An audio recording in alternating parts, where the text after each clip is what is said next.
This morning, I want to speak about the power of using silence strategically as both a method, such as meditation, for building resilience within the body of the activist, one who fights oppression of varied forms, and as a tool for fighting various oppressions, including racism and homophobia and misogyny.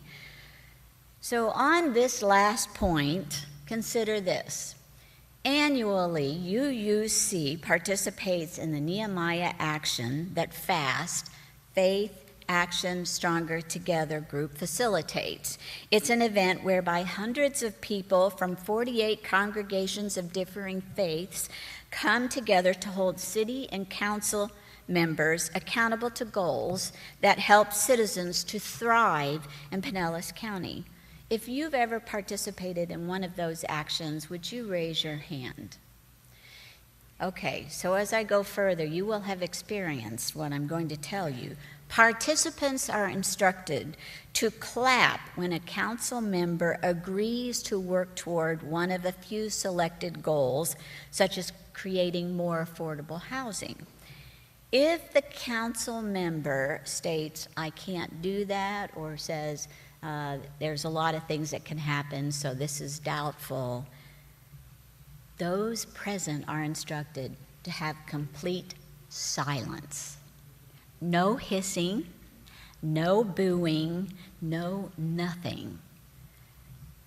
Only silence. So after experiencing this process 3 times now, I have to tell you that silent no is extremely loud.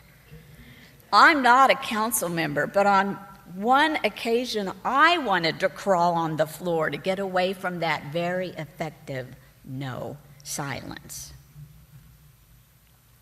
Do you recall the sit-ins at lunch counters during the civil rights actions in the 60s? The black activists and white allies were trained to sit at the counter without speaking or engaging with those that spit at them, that pulled their hair, that pushed them off of their seats. Silence was powerful.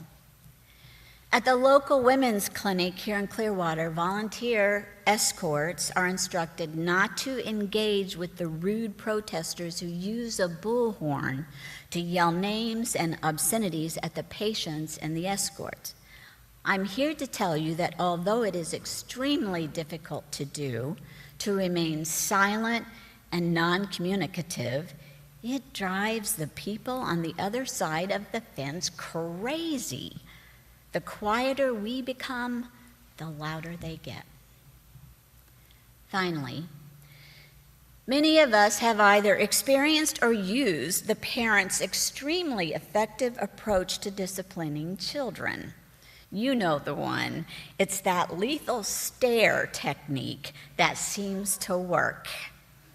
I still get chills down my spine when I recall my mother's gaze when she was disappointed in me. For example, there were 5 of us kids growing up, and on more than one occasion, we were sitting in the pews together at church, and my mother was the pianist, which, by the way, Roger, is why I often watch you, because I have memories of my mother's feet going all over the pedals.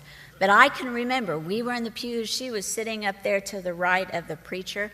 As we passed notes and giggled in that pew, my mother threw daggers just with her eyes. It worked for a little while. We would sit stone still, and then, of course, it didn't work anymore. All these years later, when I cuss in front of her, she gives me that look of disappointment again. She's 86 years old. I am not quite that old, but I am an adult. And I have to explain to her sometimes. I said, "Mom, look, the F word just works more than 30 words sometimes. That's all." She says, "A preacher should be above using profanity, Amy. Therefore, to please my mother and others who agree with her, I work hard at silence, even when my thoughts are raging with obscenities. You know, like when we watch the news or read the paper. So as an aside, look, when I speak with you from the pulpit, I do so as a student of this journey that is life. I too am on this spiritual expedition.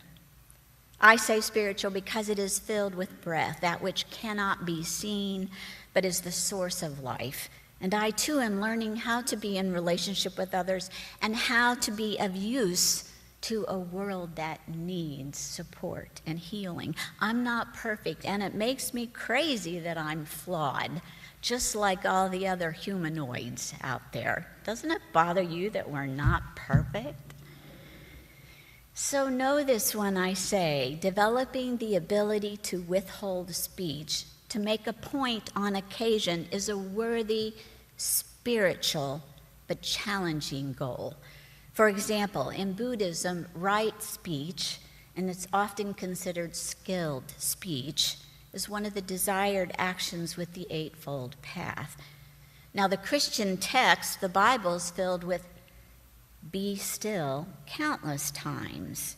In the yogic tradition, the ability to remain quiet is all over those 8 limbs or ways of being as described by Patanjali, including yama, which includes ethical restraints to support how one interacts with others.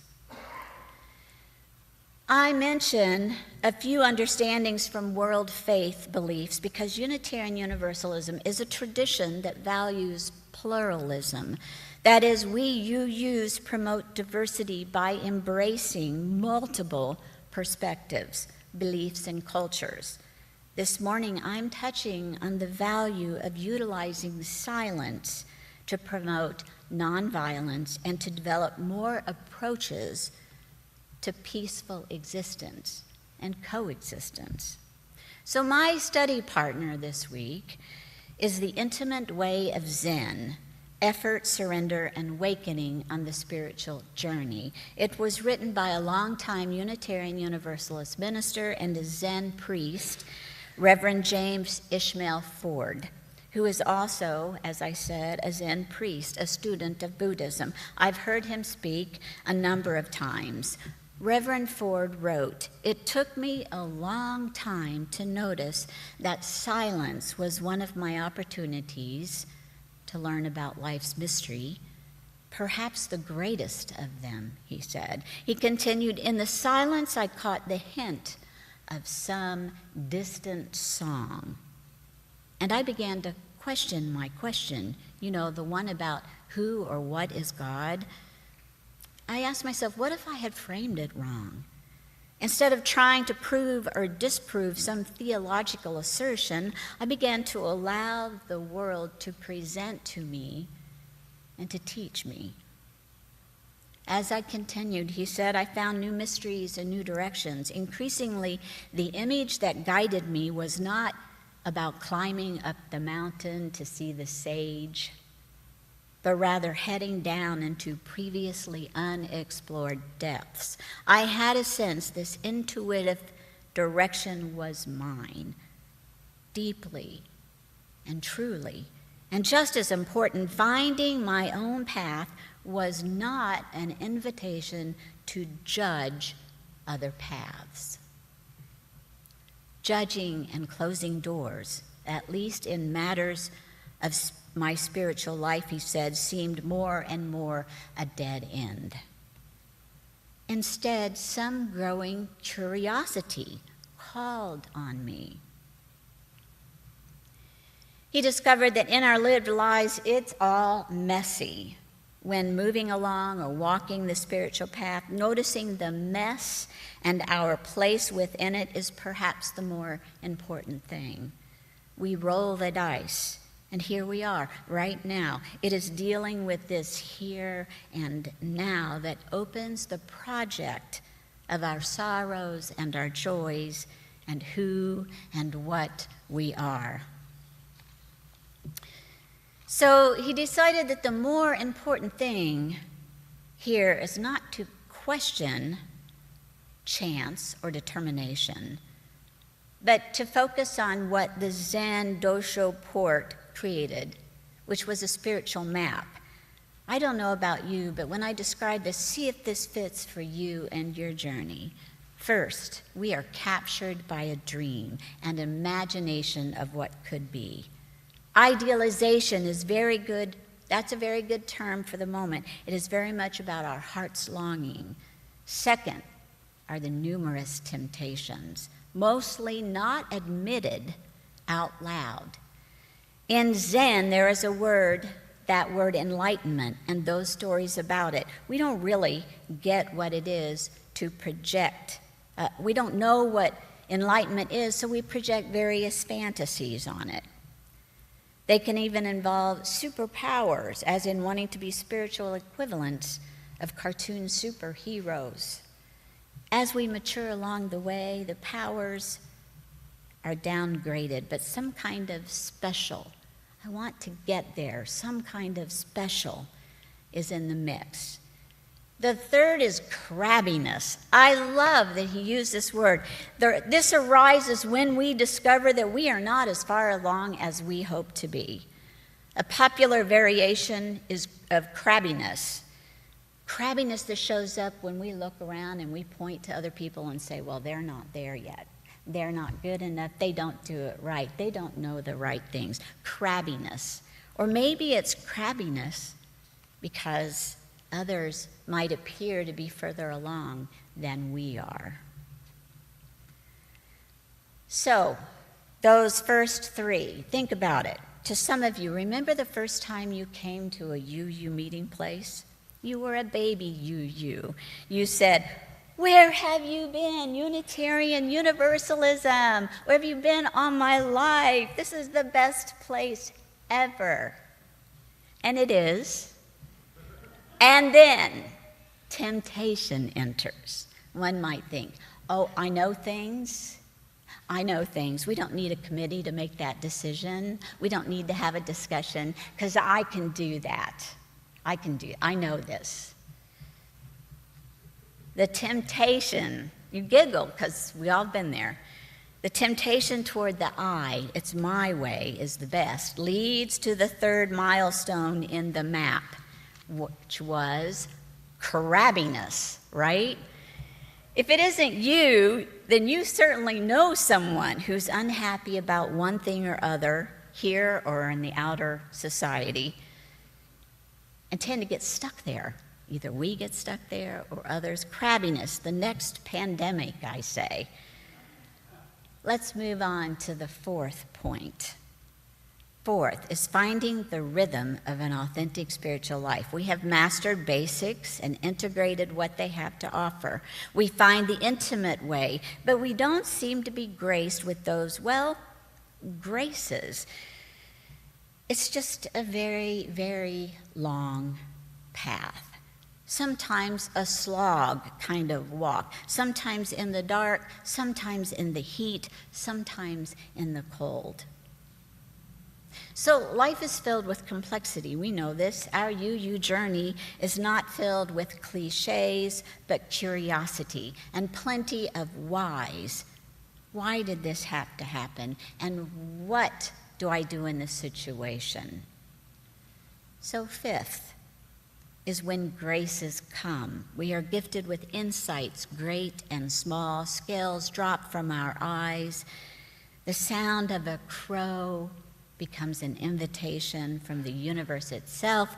The smell of bread baking, the touch of a loved one, discovering for ourselves in the world, as awful as it can be and is, that this is also the Pure Land. I experienced it yesterday listening to one city choir. There was a little boy, the music was going, it was awesome, and he was going up and down on all fours, up and down the steps, to the rhythm of what they were singing. I said, I love the way they're singing. I love that that child has all of this energy and excitement that we all felt. We are the Pure Land. It's here. But we're busy and we're crabby, and we sometimes don't notice. 6 comes, the falling into the well, making some really stupid move, discovering we aren't as holy as we thought, or as smart, or as in touch. Somehow, despite everything we have done and experienced, we find ourselves back at the beginning. This is a discovery. This is the 6th one. This is a point that is sometimes overlooked because spiritual maps usually take us. We think they take us from that point A to B, and yet we know otherwise. Which the spiritual journey is a series of begin-agains, including the last one. And so we climb out of the well and start again. Maybe we weren't our best selves when we responded to someone.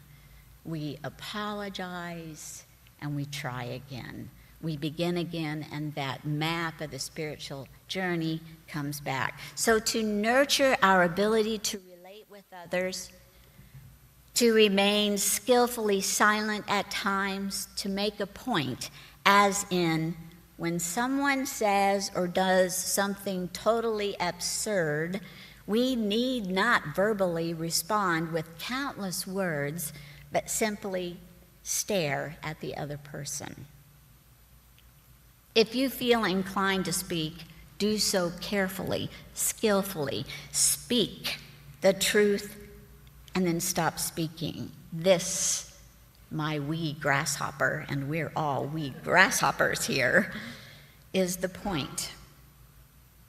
This is how we practice and learn patience. A few years ago, I was seated at a round table, with 8 other people. We were acquaintances. We were all from the neighborhood, and we were there to share a meal together and kind of get to know each other. We did not know one another, and there was a lot of small talk. And I have to tell you, I am not fluent in small talk. I'm not, so I listen. And thankfully, a lot of you are gifted in small talk. At one point at this table, the conversation went quiet. One woman looked at me and said, "What do you do for a living?" And I said, "I am a Unitarian Universalist minister." "What is that?" Before I could even answer, the woman gestured to all the others, looked at all of them, and said, "We all go to the Catholic church down the street. It's huge. Catholics do not believe women can be priests." The entire table looked at me. Remember when I confessed that occasionally cuss words roam about in my head, and I have a hard time not letting them slip from my lips? I'm just saying. So I took a deep breath. I smiled and I said, "Unitarians have ordained women since 1853.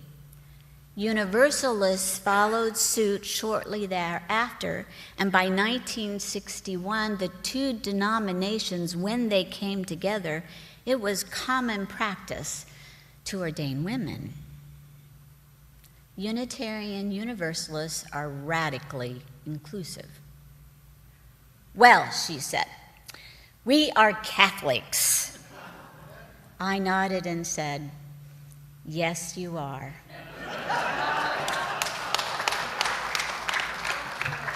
So look, this is nothing against Catholics, nothing against, I have my sister-in-law is Catholic, and I love her dearly, and she's wonderful and supportive. So it's not about that.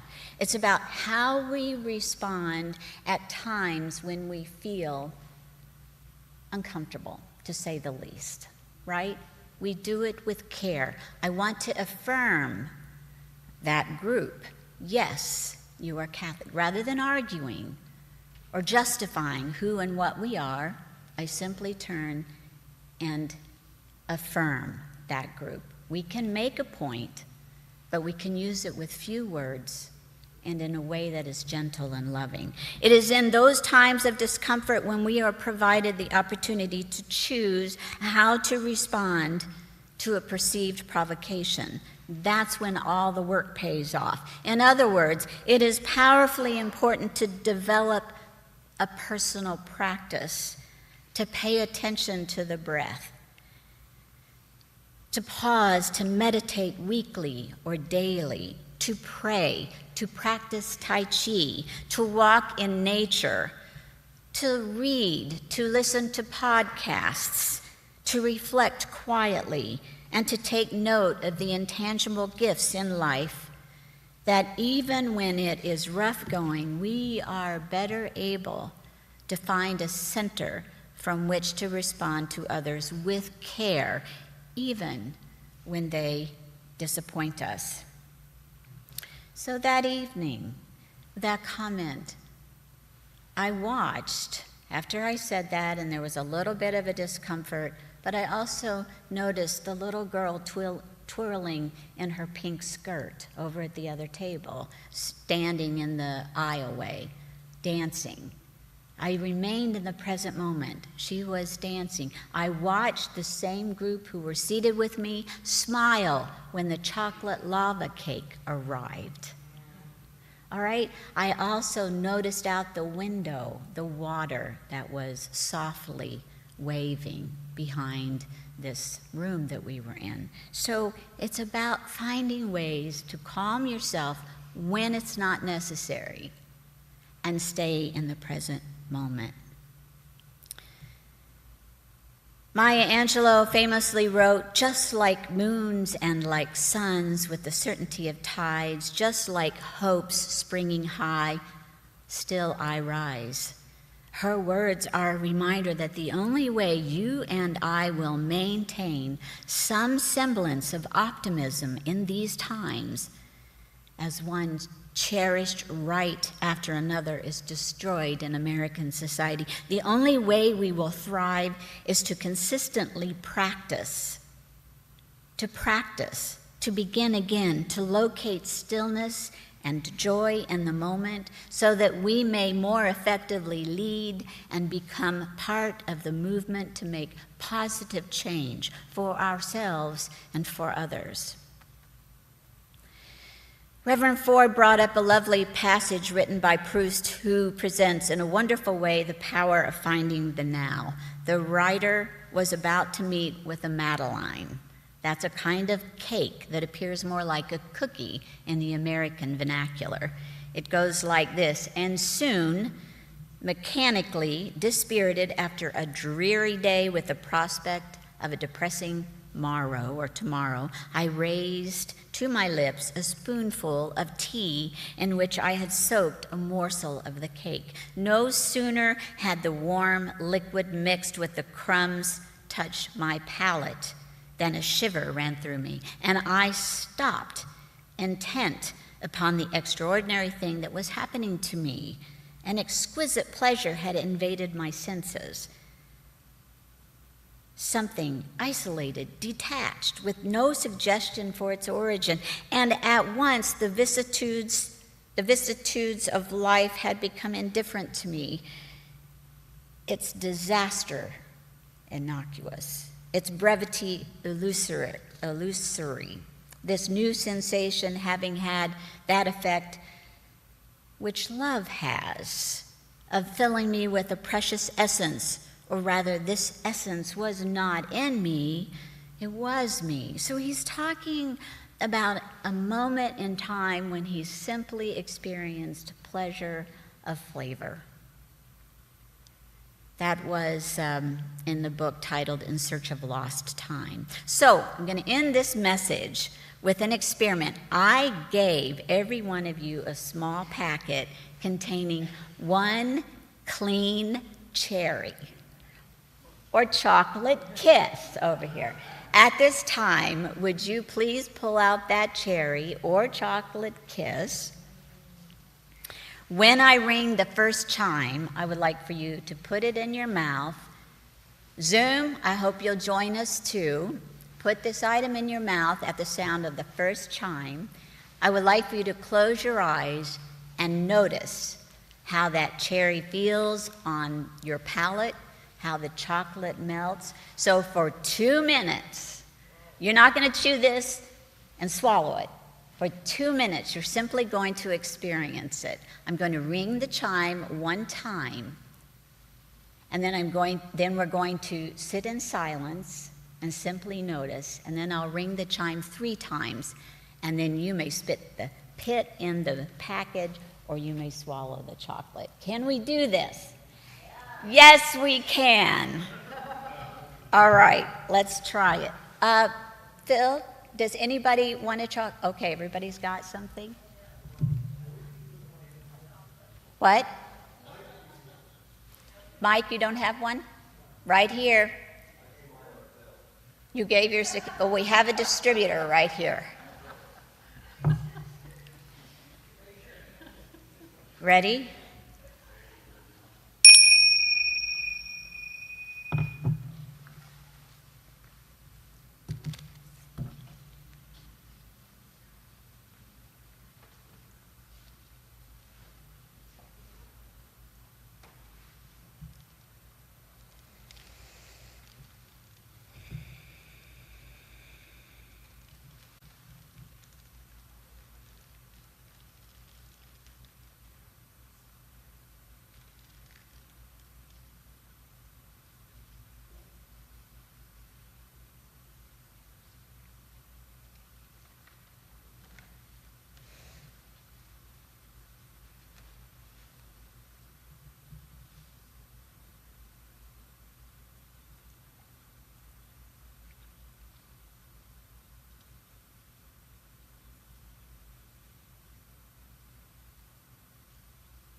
One of the comments new mothers make most often is this: why can't I have just one moment of peace and quiet? So happy Mother's Day to all of you. We gave you 2 minutes of peace and quiet. The Buddha said, silence is not empty. It's full of answers. May it be so.